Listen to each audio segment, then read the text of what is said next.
It was New Year at Camelot, a feast.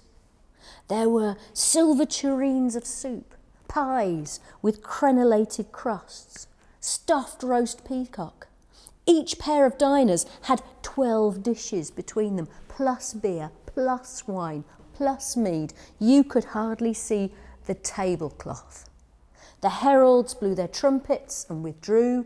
Bishop Bedwin said a mercifully short grace in Latin, and then they stared at the food, because Arthur wouldn't taste meat until marvel had been revealed. He wouldn't eat until a knight had come back with a story of glory or errantry. So they sniffed the food and wondered how rude exactly would it be to dib in before the king. Very.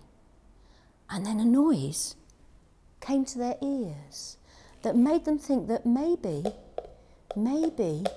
they might just get their dinner that night. And in through the end of the hall burst a knight, a giant, and he rode his horse up between the tables.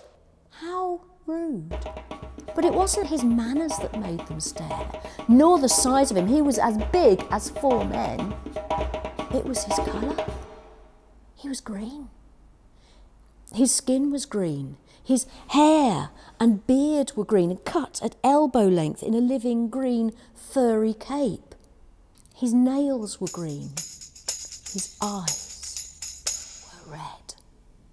His horse was green, its hide, its hooves, its mane was green, plaited with a golden ribbon, its tail green, plaited with a golden chain with little golden tinkling bells, green saddlecloth embroidered in gold with flowers and birds and butterflies. And in one hand he had a holly bush, symbol of life, unless you're in Wales, in which case it means death. And in the other hand, an axe, an enormous axe. 3 foot long, the blade. And this being made his way up to the high dais and rumbled, "Is there any man in this rabble that's got the wit to speak with me?" Arthur blushed at the insult to his court, but he remembered his manners and courteously invited the guest to join the feast. "No, I've not come for a feast, and I've not come for a joust either. I've come to play a little Christmas game. It's called the beheading game. Do you know it?" Now, the beheading game may take some explanation, because owing to trivial health and safety reasons, it's no longer played in many of our leading schools. It goes somewhat like this. Player A challenges player B to the game. Player B beheads player A, and then in a year's time, player A then beheads player B.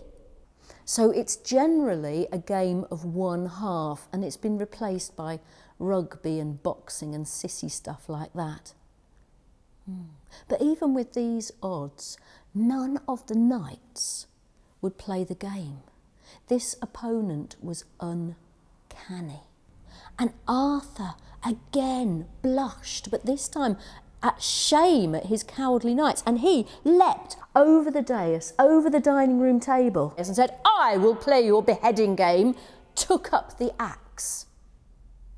The giant meekly bent his head so that Arthur could land a blow. Arthur hefted the axe, swung it, and missed again, and again. It was as though the giant was protected by a force field. And the whole court watched in embarrassment as their liege lord, their battle lord, failed to handle an antique weapon. And then Gawain realised this wasn't a test of the king. This wasn't a test of the court. This was a test of Guinevere. It was like that magic robe that you can only wear if your wife is honest, or that magic drinking horn you can only quaff from if your wife is chaste. You know, and I know. why the king cannot land that blow. But we can't say anything. As long as we don't say anything, it's not really happening. And Gawain watched in an agony as he thought his uncle's shame would be revealed, until he could stand it no longer, and he jumped up and he said, "Uncle Arthur! Uncle Arthur, let me play this game. It's a stupid game, Uncle. It's not worthy of you. I'm the smallest, I'm the weakest, I'm the youngest of your knights. I'm only a knight at all because I'm your nephew. Let me play